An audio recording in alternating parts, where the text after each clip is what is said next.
நீங்க என்ன கூட நியாயம் விசாரித்து எனக்கு கூட தண்டனை கொடுத்து சரிப்படுத்தினீங்களே, அதற்காய் ஸ்தோத்திரம்னு ஆண்டவரை துதிக்கணும்.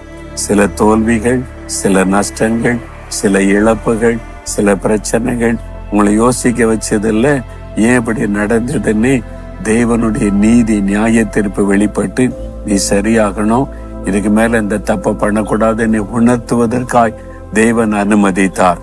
அதை கூட நினைவு கூர்ந்து ஆண்டவருக்கு நன்றி சொல்லணும்.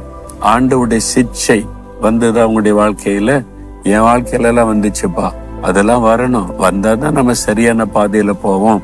ஆண்டவரே, எனக்கு செய்த அதிசயங்களுக்காய் ஸ்தோத்திரம், அற்புதங்களுக்காய் ஸ்தோத்திரம், உம்முடைய நியாய தீர்ப்புகளுக்காய் ஸ்தோத்திரம். அவர்களை சிந்தித்து பார்த்து நான் உம்மை துதிக்கிறேன்.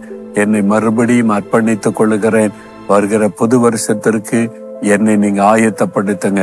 இயேசுவின் நாமத்தில் ஆமென்.